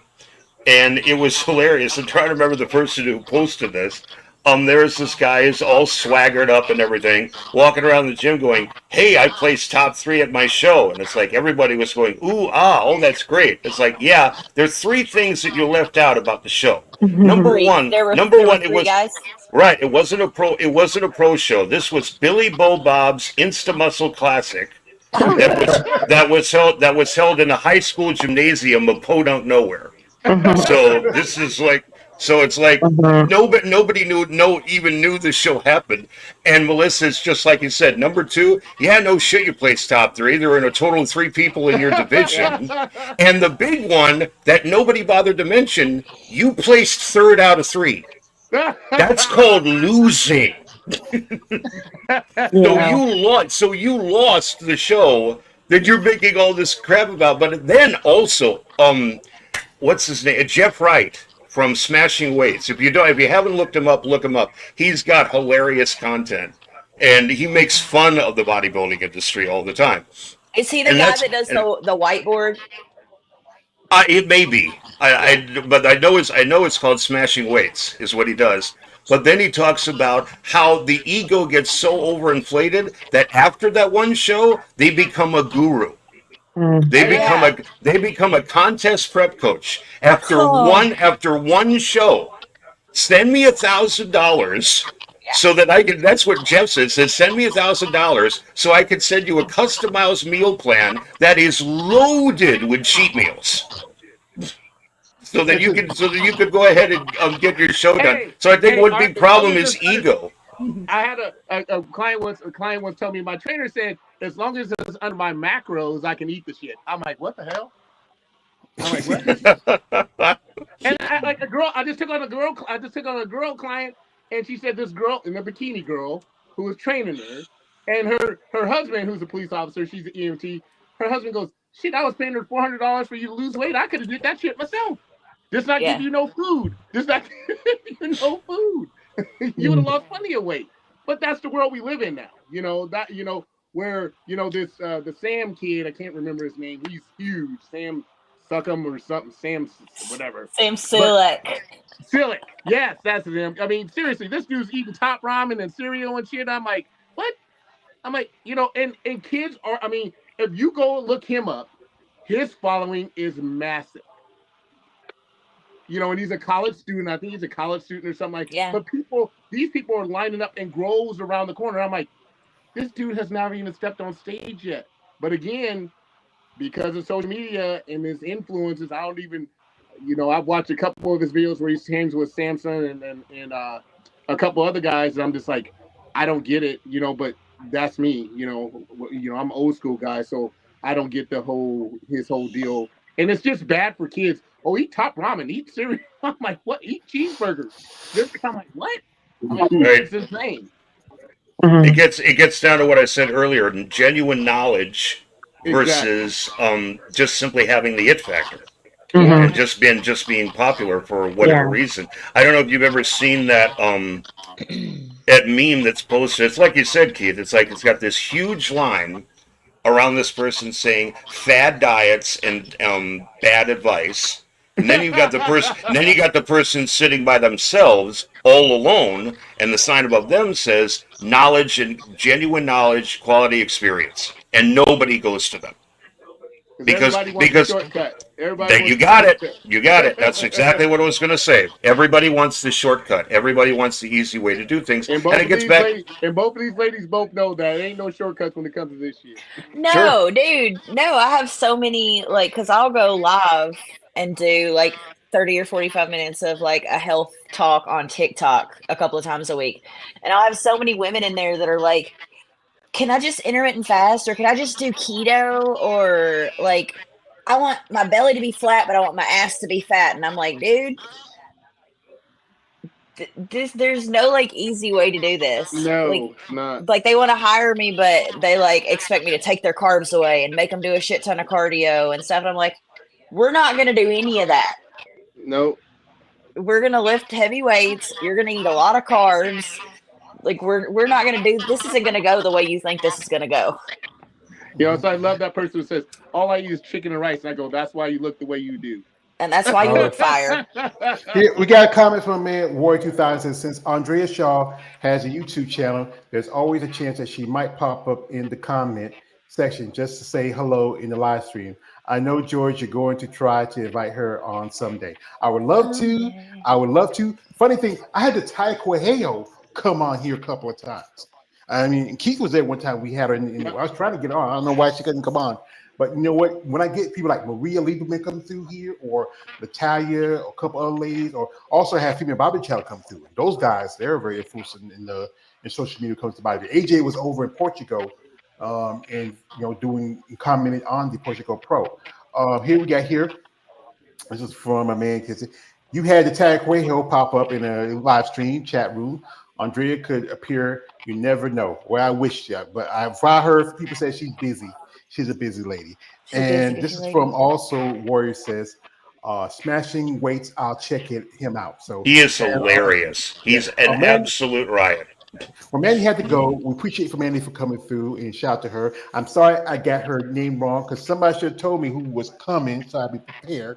But we're not gonna say nothing. It wasn't me. So, that was wait a minute. You're the guy who's hosting the thing. That's your job. I know, but it's somebody your job to go look at this shit up, not other people. And they posted, hey, this is my I wanted to be a surprise. I ain't want to blow it up. I ain't want to blow up because And what? Hit me out, please. Hit me out. It wasn't easy bringing her there, you know, because she didn't want it to be like some schmo type of thing, and I'm like, nah, you know, it ain't. It's not. You know, I Yeah. had to. Well, I had to like, talk her into. Had to well, talk here's her I'm into gonna tell you like coming. this. Help tell you this. I built this shit brick by brick. Me. That's how I did it. I get you all out Are here. you feeling sick now? Yes, I built this shit brick Love by it. brick. But yeah, I do appreciate him coming through. I'm sorry that I got a name because somebody. I know you won't be surprised, but next time I'll be more But aware I'm of my surprised. I'm surroundings. surprised she stayed longer. I'm really But surprised. She I think must she was have. really, I think she was really intrigued. And like I say, I know it's hard to get somebody like Keith said, it's hard to get ladies on here because some are busy and yada yada, this and that. I wish Yeah. Melissa saw she posted, say, hey, you want to come on? Because I was gonna have her on in the previous one. She had some things came up, things life happens. But I do enjoy when I have Yeah. my ladies come through. I did say to my regulars, but they didn't respond. I know they're busy, so I'm not gonna push the issue. But when I do get some of you ladies come on, I do appreciate your thoughts and your mindset because really this is about so much about you because everybody's always talking about the guys. You got the Nick Jellies, you got all these other guys talking about them. You ladies, y'all need somebody to other than me and the Female Bodybuilding channel and David Female Bodybuilding Forum. KL does some stuff. Art he started. And I hope he do some more interviews and stuff in the future. Yeah. We want to give y'all ladies a place where we can share your stories. That's why Yeah, we try to do interviews. I think it's hard to find women, especially because of social media. It's hard to find women that I guess are like courageous enough to sort of step onto a platform and not really give a shit how anybody feels about the way I feel. Like, I'm very outspoken and I have very strong beliefs on especially the things that are happening in women's PD in the physique division and women's bodybuilding and how the other divisions are more sexualized, and that's why us big girls are kind of being pushed to the back of the classroom. So you're going to be hard pressed to find a lot of girls that are willing to sort of speak up on certain topics. But I think you're doing a great thing by giving us the opportunity to do that, because nothing is going to change unless we, as competitors in the industry, stand up and we're like, What have hey, I said on this get. show millions of times, George? What have I said? You I said, said I'm here's the doing good thing. work. If my black ass who's prepping for a show right now, who you just got back from the gym, can come on here and speak up for you ladies, your ass should be able to do the same thing. Absolutely. If I got to we go in a minute want, because I'm in my, I yeah. got to eat here in a second. So Yeah, I'm no, in it's chicken prep and mode. rice time for me too. And I'm Yeah, like, yeah, but no, like exactly. we can't keep asking for things or like expecting to get more prize money, more shows, more sponsorships if we're not willing to stand up and say, hey, I want this and this is why I deserve it, and stand in the space that is created for us, Absolutely. So, like I said, I do truly appreciate y'all for giving me your thoughts. I'm gonna let y'all go because I know it's time to eat. It's time to feed the machine. You gotta feed the Eat. machine. See, she's flexing. This is what guys came for. See, Melissa, these are small things. Hey, you guys, keep the Kleenex down. She's married. Put away your own Kleenex, right? Only 14 years. Kevin's looking pretty good. But yeah, I this is why I think it takes the people like myself who are boots on the ground, who really respect you ladies, who really are fans. Yes, many of us are attracted by y'all because y'all are beautiful, y'all are really silent. But when I do content like this, I really want to get your thoughts because this is your sport, and I shouldn't be the one fighting for it. It should be you. Absolutely. You should, I know people be worried about. I remember I reached out to a couple ladies, say, hey, you want to come on? I say, nah, I don't want, because, and one lady told me, I had a friend of hers say, hey, I was talking to your friends. I want, say, nah, she's afraid she might get blackballed. I said, okay, that's all right, it's cool. But women like yourself, Melissa, and people like, Mandy who came here, and, when other ladies, like I said, people like my dear friend Lori Conley, Mary Ann, Maria Liverman. I mean, those women who came out and took the time. And I appreciate when they do it. I know they're busy, they got work, they got lives, they got stuff like this, they got preps, all that. But when I get y'all on here and get y'all to share with us, especially guys like me and KL or Art who are fans, who follow the sport, or who's just a fan of the women necessarily, This is why we want to have this discussion. That's why I have these discussions every Monday, just to really get your viewpoint and let people know that you're not just this big jack chick. You come on the stage and you're all glittery and all like that, but you're a mom, you're a wife, you're committed to something. You have a purpose, and you really want to follow your dreams. Maybe someday go to get your pro card. Someday hit the Olympia. Stand and show with somebody either way, Sarah or Andrea, whoever who's going to be the top champion at that time. We get here from a man. Warrior says these athletes appreciate you, Keith, for speaking up for them. Thank you, Warrior. Appreciate my man Keith is gone, so shout out my man Keith. And also, it's up to these women athletes to participate Yes. and to be proactive in helping the sport evolve. And that starts Absolutely. by having these discussions. Yes, because I know there's other people like I think shout out to Lisa Sagan and Rose Black. They have their channel. They talk about we're thinking about expanding too. People like Nicole Graham Zenobia, who also has a YouTube channel. Oh, I love her. Yeah, her and Lahara Robinson. Also, one lady who I'm a fan of, she's also on social media. Ashley Jones, she's posting stuff. Andrea Shaw, Sheena Olick, one lady who I've interviewed before and met in person. Rashana Boswell, I hope she does either Chicago maybe this year. And so many other ladies who are on YouTube who just not getting the attention they deserve. Yes, people are going to follow the Missy Trescotts or the other popular women here and there, but it's you competitors like yourself who have your boots on the ground, 10 toes down, who are passionate about the sport. I think you need more recognition. I think you need more opportunities. And I wish sponsors stop looking at these social media people who don't know shit about bodybuilding. They just look pretty, and you work out and you look good, and they get everybody excited and a flutter. But you really have to understand the aspects of sport as a whole. That's why I have KL on here sometimes, because sometimes he's a fan, and I want him to learn. So when he grow his channel, he can really be more, engaging, and also, really to get the out there his content. And also, I do this also with art too. I want people to learn everything they need to know when they get to sport. There's a lot to this that some of us still don't understand. Yes. Yeah, Thank you so much. sometimes. I'm gonna go eat. Okay, see you. Thank you, Melissa. See you later. I'm Go eat. going to head out as Thank you, well. Melissa. Yeah. All right. See you Yeah, later. I All right. wanted to say, but I was thinking about it because I mean it was in my mind about the difference between a bodybuilder and a woman who lives. So and sometimes I didn't see the difference all the time. So and then it's like too, it's like and I get it, with the schmoes and stuff, they want to see the muscular women, but you can't really like blame them entirely because that's not all they for neither, because that's what they're seeing and they putting that in their head, and they don't know these women. You know what I'm saying? Some of them don't even. I bet you a lot of them, a majority of them, don't even talk to women probably. You know what I'm saying? Or don't go up to a woman and talk to them and stuff like that. So I mean, it's not fair to just say just like people just kind of like getting at them all the time. Yes, they're a pain in the ass. I'm not gonna lie. Even with in my channel, like certain things, how dudes act and stuff, and I know you witness it too. But but at the same time, it's not entirely their fault.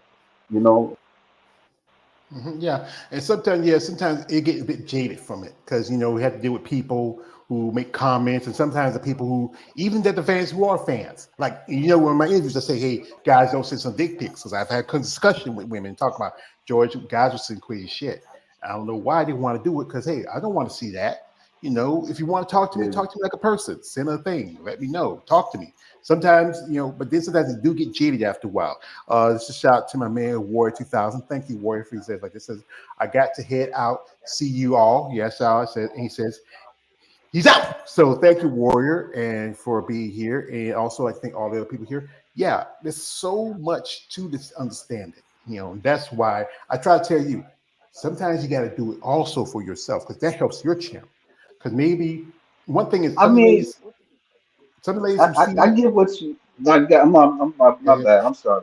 yeah. Some of the ladies, what they see, sometimes they ask what I want to know what's up my stuff. So okay, I send them my link or I send them a couple of videos, and then they see something. You know what? I like what you're talking about because really, it really gets to it touches me. Because sometimes it's just you just want them to know that I'm treating you like any person should be treated with respect and also with understanding. And then you often like sometimes I've dealt with women say, "Hey, I want to do an interview." And then they change their mind. I say, okay, forget about it, move on. I focus on the women who want to come on here and share their stories. And it's a lot to this, and you're still learning. You often say like you're more a fan, but you're learning. It's a lot to learn, but if you're dedicated to something, you're willing to take the time to learn it. Yeah, I get you. I mean, I don't think that like I don't think I'm able to be a commentator like that to a point where you just talk about a topic, a specific topic and stuff like that. Because I think that's your field. Maybe I feel like at this point, I probably I could talk to some of these women and be like, hey, stuff from how they started, bodybuilding and stuff like that. But me doing the commentary and stuff, be a commentator and with a specific topic, I don't think that's me right now. That's all. That's why, Well, I was trying to get other people to come to your stuff because, you know, n- because, we'll talk. We'll talk. I don't yeah. want to put it out there too much. Well, that's the thing. You do what's best, what you can do at your best, at your level. Like I said, what I do is different. Like I said, I always want to educate myself on some stuff. And also, yes, I'm a fan. I'm going to be the fan. I'm going to talk about these things. I'm going to, reach out to them. And I just have my style that works for me. Like I know, like if so often when I do the thing with Keith, I do that because it's fun. It's funny. But I still get jealous because he has his hands on my girl, But it's about really letting people, educating people what separates these athletes from another group of athletes. What separates bodybuilders from the everyday person you see working out and training? Who just he lifts weights, he looks good. They often some get asked like, "Are you a bodybuilder? You compete?" Say, "No, I don't compete. I just work out to work out." Like remember that Kevin Hart skit from one of his comedians said like the guy who's like he's working out, he's lifting, but he works at T-Mobile, and you wondering why you keep working out. You won, you're here, but because they have a passion for it. Anything you do, you have to have a passion for it. The guy from T-Mobile said, "Welcome to T-Mobile, hey boss, I broke my headset, boss. So you got my check." But you just have to understand there's a lot to this sport, and I think a lot of people give misinformation to people who don't know so much. Like when Mandy made that comment, she said earlier on, that's a good thing that she knows something that I didn't know, and I learned from that. You know, and that's a good thing. We talk, have conversations like this, one-on-ones, group of people. We get to learn something from it, from everybody's take and idea of the sport. So, like I said, it's about my time for my supper time too. So, Right? and I do appreciate brother what you did because you should have given me a heads up who it was, but I take care of you later. Well, I I take didn't care. know she was coming. I didn't know she was coming because she I know, was but I tell you this, I she's built a this shit. firecracker. I She's a built this shit firecracker, bro. brick by brick. Yeah. Be lucky she came. Be lucky I she came. Okay. Hey, you lucky. Don't say I'm lucky. I didn't expect her. But I appreciate you. I But I know you appreciate wasn't. I know you wasn't. I know you wasn't sweating it like that. But I'm just Nah. saying it wasn't easy. Like trying to, cause she was kind of like resistant, too Hesitant. Yeah, I resistant. know. Cause Yeah, yeah, I like reached out to her about. hesitant. Yeah, I reached out to her about the interview, but maybe she'll send something to me later. Maybe she might be wanting Yeah, some cause she one-on-one not really. discussion. Yeah, Yeah, because she. Go ahead. you go out to say, go ahead and finish. No, she's very she has an issue with schmoes, like you know m- guys that really into bodybuilders and stuff. That's why Yeah. she said what she said. She really do have an issue with that. So Yeah. Well, like I said, she doesn't understand it. You're in a sport that's going to be critiqued. You're either going to have the yeah, guys who hate you or the guys who love you too much. yes, It's like you're going to yeah. have one or the other. And You she's can't attractive win. lady. You can't. Yeah. You can, Yeah, Well, it's I not think about that's being. why she's saying all that. You know, she kind of overlooks, like, but she overlooks the privileges that she has. Yeah. Well, You in her know, mind, she'll feel she has privileges, but she's in sports. She's been competing a long time, and also she's just where she's going in her life. Everybody's going to be different. Everybody's going to appreciate their fans. Everybody's not going to yeah. appreciate them. That's how it is sometimes. So, like I said, folks, I do appreciate y'all who came through. Shout out my big brother Keith Williams. Shout out to Melissa. Shout out to Mandy. Shout out to my man, the Art of Female Muscle. Shout out to Warrior 2000. Also, Raheem Hamilton, and also everybody else who's here. Jeremy Remo. All you here who watch this, I want you to share this video, and to people who might want to know their thoughts on social media. What separates these professional athletes, or just not even, just bodybuilders in general, professional amateurs, compared to the women, the people who, men and women, who just on IG or Twitter or Twitch, just working out, lifting weights, and looking like they could be bodybuilders. It's just different aspects of two different set of people, and that's why we talk about this stuff that people need to learn and educate themselves. So I appreciate my man KL the Wanderer. Shout out to him. He's having an interview tomorrow with Lady. I have pleasure to interview the lovely Mrs. Tamik. I don't know if I'm gonna have it, so I don't know. But she ain't. Don't be surprised if it's gonna be something that is. It Uh, might not be something. So I don't well, know. Tamika We'll get is a back to is you. a I think she's a decent lady. She's also, like my other guy I like to say, I'm sure all of them she are decent is women. beautiful. I I'm sure all of them, a lot of them are decent, but some things they just not. I don't know, man. I'm gonna just leave it alone. That's it. She did. She Like I did. said, that's what it is. Like I said, what it is what it is. And like I say, Yeah. sometimes I wouldn't spend too much time thinking of it. Just like I often tell you, if it doesn't work No, out, I I've had mean, interviews. yeah, I've tried to reach out to a lot of people. I mean, it's not easy. So I mean, Well, it's I a keep it's a telling you, lot. it's not ever going to be easy. If it's worth having, anything worth having is never going to be easy. And, I keep doing it. I'm already talking to a couple of ladies. I got some interviews coming But up. you have a lot. You get a lot of. You get a lot more than I get. So Here's the thing: is you never know how much I lost compared to how much you lost. You can't. We never compare to each other. We might be going through the different things. That's how it's just how we handle a situation is what is different. And I got turned down before. I have had interviews where I supposed to set up, and then something happened, or this happened, or we just currently just I just say fuck it and moved on. That's the best. I can't debate with that. Yeah, I just could like I with you. say, yeah. Do I keep have to encourage you? I'm tired of shit. I'm tired of shit. I give up on you. Forget it. So, I'm just busting your balls, man. Just busting your balls. And don't ever come on a interview wearing no robe. So I'm gonna bust your balls on that. So, She wasn't complaining though. hey, it doesn't matter. I tell you, it wasn't about me She wasn't complaining. It complaining. was about me. She No, wasn't. it's about She me. wasn't I'm, complaining. I'm watching your shit. She's not. She don't care. I care. She don't. I care about you. She don't. So I'm gonna tell you, I'm gonna bust your balls in that. So, folks, instead again, if you're someone who follows bodybuilding and you are a fan of somebody who's a social media influencer or a bodybuilder, separate the differences. Know the differences when you meet them, when you talk to them. Many of these bodybuilders are they're willing to talk to you and share their story or just give you advice. And especially some of this, it might be really something actually can use. Many social media influencers don't know shit. They just mostly just shooting off the back of off their ass.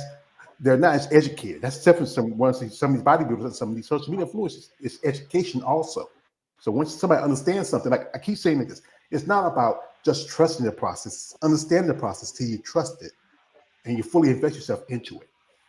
So, folks, like I said again, I'd like to thank both Melissa Sanfield, also Mandy Squire, my big brother Keith Williams, the Art of Female Muscle, also my man here, KL the Wanderer, my brother, Executive 23 came through here, and all you other who are here. I appreciate y'all thoughts. I appreciate your support. Thank you for coming here and giving your thoughts and sharing us. And like I said, let's enjoy the rest of the week.